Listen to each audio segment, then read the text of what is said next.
Lerita Mitsuko, l'histoire déchirante leur chanson Marcia Baila. Mais c'est la mort qui t'a assassiné, Marcia. Le tube Marcia Baila, sorti en 1984, a fait danser la France entière dans les années 80. Ce dernier était interprété par le groupe français Lerita Mitsuko, composé de Catherine Ringer et Fred Chichin.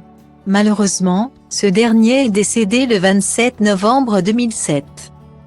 À l'âge de 53 ans, d'un cancer du foie foudroyant. Un événement tragique, qui a mis fin, petit à petit, au succès du groupe.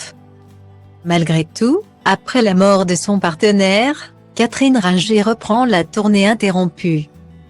Renommée Catherine Ringer chante Lerita Mitsuko and More, qui se terminera par 2 concerts à Paris et une ultime représentation en juillet à Montréal.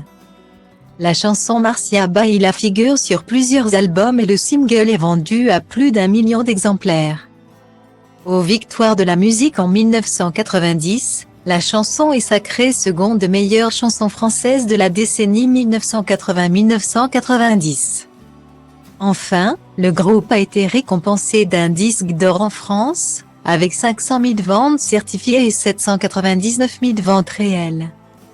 Mais derrière ce tube à succès se cache une triste histoire. Qui est cette célèbre Marcia? Que tout le monde a déjà évoquée au moins une fois.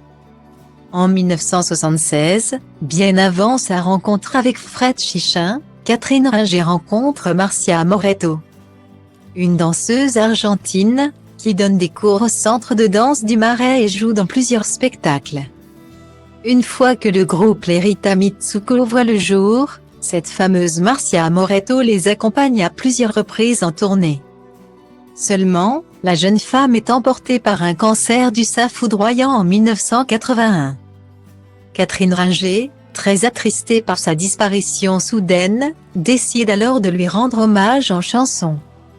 Avec le titre Marcia Baila, une chanson qui lui aura permis de vivre encore quelques années de plus en musique.